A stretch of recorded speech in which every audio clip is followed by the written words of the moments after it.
So guys, today I'm going to be making a video that I absolutely want to make. This is going to be part of a two-part series about what went wrong with Fear the Walking Dead. This being the shorter part, more like a prologue. In this video I'm going to be talking about the wasted potential of Fear the Walking Dead. Right, so let's get started. Firstly, I'm going to make it clear that the Dave Erickson era of Fear was amazing. At least that's the opinion that I'm giving in this video. That's where I stand.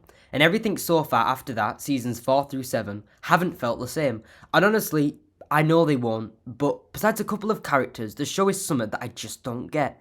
Season 6 was good. Season 7 had potential too, with some good episodes. And even for that matter, some of the first half of season 4 was good. But that's it. The show went through the dreaded reboot, and the Fear the Walking Dead that I and most of us, all of us loved, was ripped away. Season 3, episode 16, Sleigh Ride, was an episode that left us with so much potential, an opportunity for what could happen in Fear the Walking Dead. We meet Proctor John, again in more depth, and obviously get more introduced in his whole ordeal and group at the end of the episode.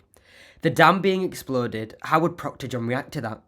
Dave Erickson has said that he intended that we would see Proctor John in season 4. Nick's suicide note where he wanted to die at the dam. Would Nick have stayed alive? Would he run away? Would he die? Daniel wanting serious revenge with Strand. Madison turning more insane and violent as each episode went on. Alicia becoming stronger and more of a force to be reckoned with. Madison being split up between everyone. And most importantly, overall Dave Erickson's vision of our protagonists becoming antagonists. Season 4A, what a mess. Well, kinda, not yet. So everything I just mentioned, if you've seen the show, you would know that all of that got dropped. And I mean literally everything I just said got dropped. The season quickly brushes over everything that happened at the dam. Besides Daniel, all our main characters are back together, and Luciana is now also here. We don't see Proctor John, and we won't get to see Daniel until season 5, in which he's not really Daniel anymore, and this is the start of Daniel's character assassination. But season 4A isn't terrible, sure. It drops everything it had going, and yes, it does not just that, but also drops 1 to 3 seasons overall arc to give us Morgan and Friends. You know, like Thomas and Friends with the trains and that. Yeah, well, this is that, but Morgan edition. Although the show manages to be partially serious, and I'd say the show fell season 4, episode 7 to 8.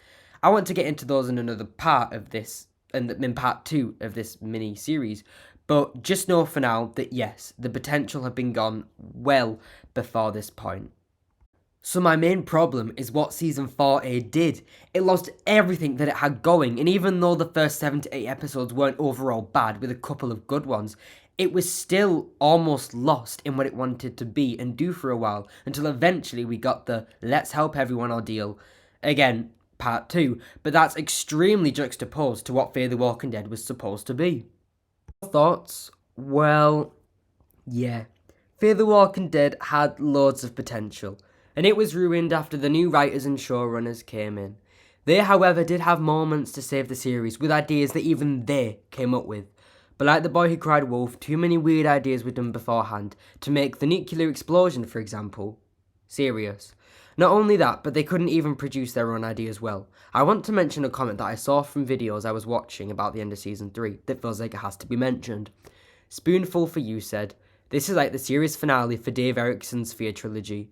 When you see the sunset and city in distance, you know Dave is stepping down as showrunner and handing it off to someone new. Beautiful, and the scope is magnificent." Thanks for watching, and please stay tuned for the second part in this series.